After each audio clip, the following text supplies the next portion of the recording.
and Jimmy. Take it first. By me and Jimmy.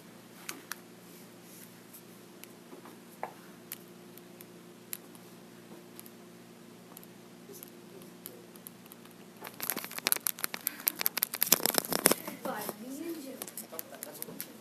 It's just click click. It's not my fault, I swear.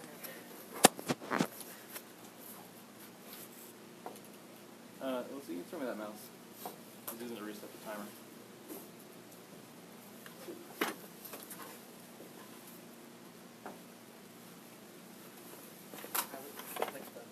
Stop recording button on it. Try that. See if that. Okay.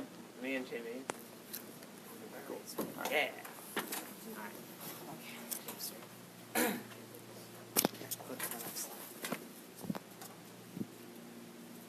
This is the Burmese python. It has a wide jaw, so it can basically swallow its prey, and it is native to Southeast Asia. People bought them as pets and brought them to Florida. It can reach over 20 feet long and weigh as much as 200 pounds, and it can be a very big problem.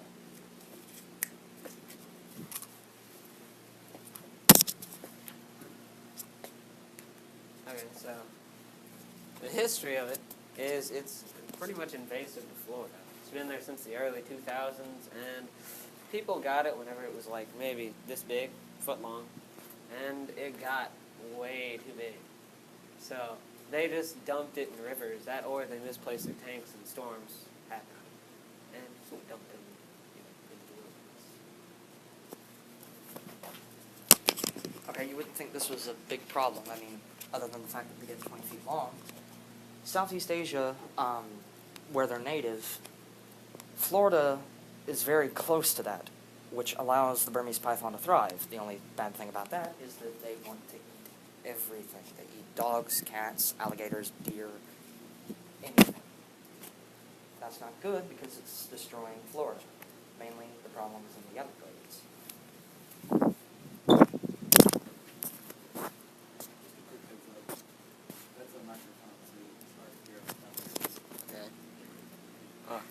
There's over 10,000 of these pythons in Florida.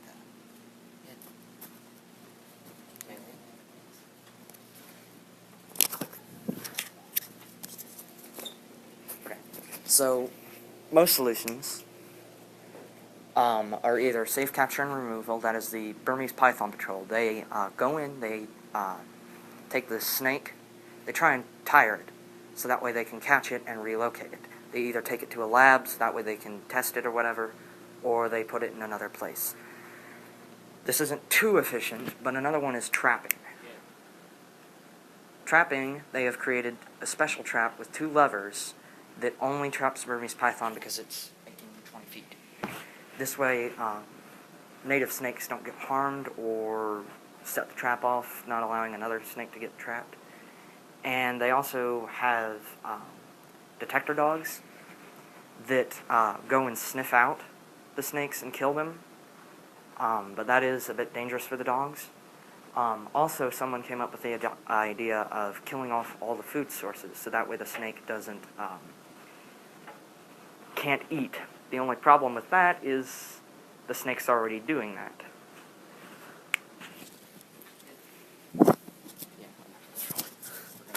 Yeah, so there shouldn't be anything to worry about. Well, not exactly. There's so many that most of the current solutions are out the window. Because the detector dogs, they had a beagle that did this, and it was so hot that it couldn't do it. So, the Python Patrol seems like a great idea until you consider the fact that these snakes are good at hiding. And they can go 6-7 days without even seeing one. So, yeah, and so we needed a solution that would make a bigger impact on the problem. But first, let's look at the Burmese python. Yeah. Just put.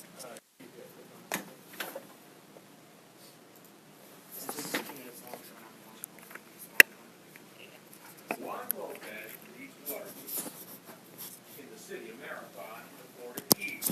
It's not his only job. Lopez is a first line of defense against a potential predator. I think I'm prepared for it. Yeah, actually, I'm excited. I would like to find them, and get rid of them. Them are Burmese pythons, up to 20 plus feet long and weighing more than 200 pounds. Lopez is a member of the Python Patrol, teams of utility workers, wildlife officers, police, and park rangers specially trained to catch these serpents. It's not fun. Are you crazy? The pythons used for the class are brought in by Miami-Dade County's anti-venom unit. There's a big python hook?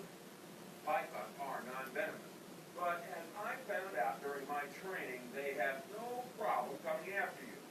The idea is to get behind them, grab their tail, tire them out, but don't take your eyes off them. Finally, work your way to the business end. Grab it. The first two were 8-footers. I handled them alone, but needed help with a 12-footer. And as soon as I had him, he coiled. Oh, look at that. Wow. It's pretty colorful. Let him do it. Why are you up around here? I got a question for you. Now, how do I get him off of it? Ready?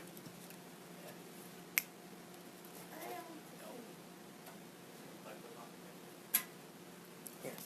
Click the, okay, now, click. Did that took off the timer. So click on the lower right hand corner, this little bracket. YouTube. Bracket. So go to YouTube.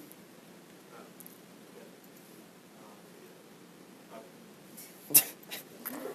Ah! There you go. Very carefully. These patrols You do this. Technical difficulties, isn't this fun? If we can keep them from spreading and breeding, then we're that much more ahead of the problem.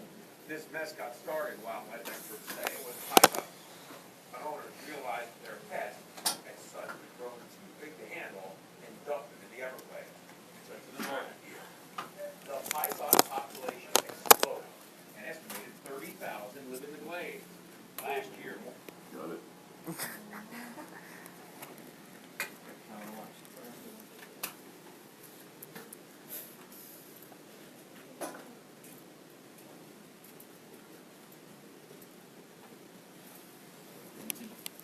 Okay.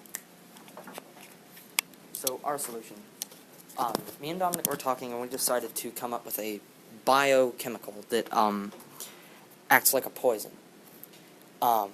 We would make it, and we would test it to see that it only kills Burmese pythons, and we would create an antidote before it's ever released into the environment. It would be under real high security.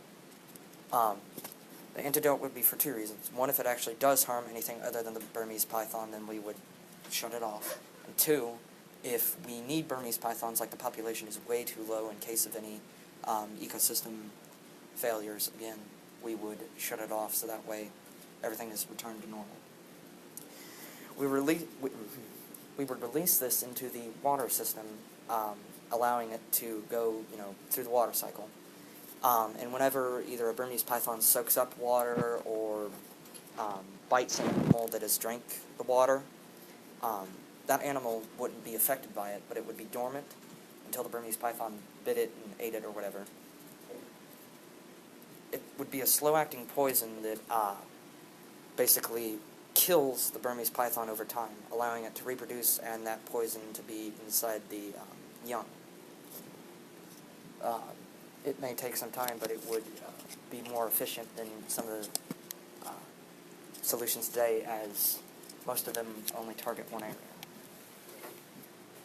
Okay. Alright. So, these are our sources. Yeah.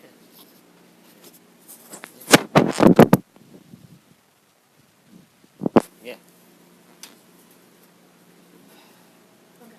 So, is questions that you're asking? Questions? Oh. I have a couple of questions. What is it? A lot of questions. How would you first make your solution? Okay, so there are certain poisons that can only kill certain animals. like rat poison, can only kill certain. I mean, it kills a lot of different animals, but certain certain poisons. So we would take those and try and combine them to where that way immunity is all except for the Burmese python. I mean, that would take a long time, but it would be in the end a bit more efficient than. Do you have an idea like what type of poisons or something that you would use to make it? No, not yet. Well, it's in bio. You can just design it target genetics. We've got that technology. It's a point. Yes. So with the detector dogs, would it take longer to make the poison than to like breed a dog that can like? I mean, it would probably take longer to make the poison, but the detector dogs are at risk for getting killed while doing this, Yeah, And because of how big the snakes are. Yeah, but lots of 1,000 dogs running around chasing lizards. They have good camouflage. I mean, even though the dogs can smell them, That's why I'm They- saying you would breed a dog yeah. to specialize in finding. But we're saying that it would take too long, as these pythons, they hide in sewer systems and stuff. They get in the most moist place they can, usually that are difficult to reach. So it would be easier, I mean, it would take a bit longer, but it would be easier to create something that, when they absorb water, kills them, because the detector dogs can't get in the sewer. Why would it be? Well, the Burmese python is basically we're using the Burmese python's anatomy to kill itself, because it's going to soak up the water, and it's going to die. Andrea? So the person who had it as a pet, wouldn't they know if they let it die, it would probably Not always. See, lots of people when they buy pet stores, they don't know too much, and lots of pet stores don't really tell them much other than the fact, oh, this is a Burmese python, you need to do this and this and this, and that's basically all it is. They didn't know. But once it did, either people didn't want to have to deal with it, so they threw them out, or hurricanes and storms knocked tanks over and the snakes crawled out, so there was really no way of stopping it. Yeah, so, you said that they take up to a confined area. What confined area is that? They've been found in sewer pipes, No, ponds. I'm Oh. saying, the python patrol Where? is taking the pythons. Oh. You said they're taking them somewhere. Where is that area? They take them to scientific laboratories to be tested, and Relocated? yeah, they relocate them. I'm pretty sure They have to worry about a python getting out of there. that's one of the Yeah, bad that's why it's things, is kind of that inefficient. if a python gets back out, then they've just lost one that took them like a week to get. They lost a bunch of time. How That much they money do you approximately say they pay just to get it? Crap. I mean, I mean- the Python Patrol is built with like sheriffs and wildlife experts. and volunteers. So maybe around $100 for equipment and stuff, but they get volunteers that work either for free or for a low salary. So Yeah. I mean, a volunteer. Yeah. This is just like for all the other groups too. While they're talking about answering questions, if kind of answering questions, you should be filling out your form. You all want to see this feedback. Okay. Any other questions for the one? Or any questions? Cool. Thanks, guys. Well done.